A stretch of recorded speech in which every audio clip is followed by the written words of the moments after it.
Do versus make.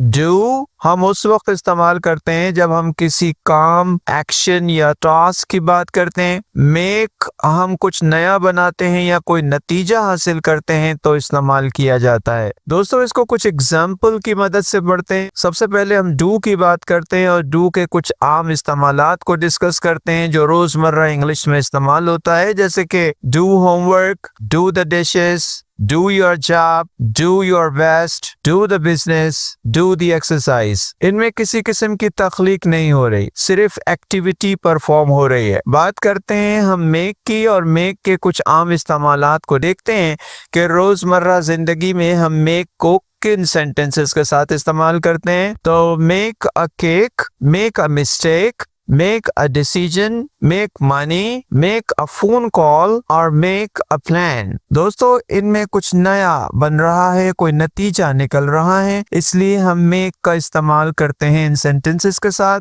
do equals to काम या जिम्मेदारी, जबकि मेक इक्वल्स टू कुछ नया, कुछ तैयार हो रहा हो। आप यूं भी इस बात को समझ सकते हैं कि do is equal to duty और मेक इक्वल्स टू रिजल्ट और रियलिटी। लोग अक्सर कुछ गलतियां भी करते हैं दोस्तों। मसलन हमारा सेंटेंस है I will do a decision, ये असल में होना चाहिए I will make a decision. हमारा अगला सेंटेंस है ही मेड हिज होमवर्क, ये एक रॉन्ग सेंटेंस है, ये होगा he did his homework correct style में। मुझे बताइएगा डू और मेक में से कौन सा वर्ड आपको लगता है कि ये ज्यादा सुइटेबल है। हमारा पहला सेंटेंस है he blank a lot of money. दोस्तों, इसमें क्या आएगा, अपना जवाब आप नोट करें। नंबर 2 है I blank yoga in the morning. Number 3 है she blank a promise. Number 4 है we blank a phone call. Number 5 है दे ब्लैंक देयर होमवर्क। अब देखें कि क्या मैं कुछ नया कर रहा हूँ। अगर आप कुछ नया कर रहे हैं तो फिर आप मेक का इस्तेमाल करेंगे। सोचें कि क्या मैं सिर्फ कोई काम कर रहा हूँ, किसी ड्यूटी को अंजाम दे रहा हूँ, तो फिर आप डू का इस्तेमाल करेंगे।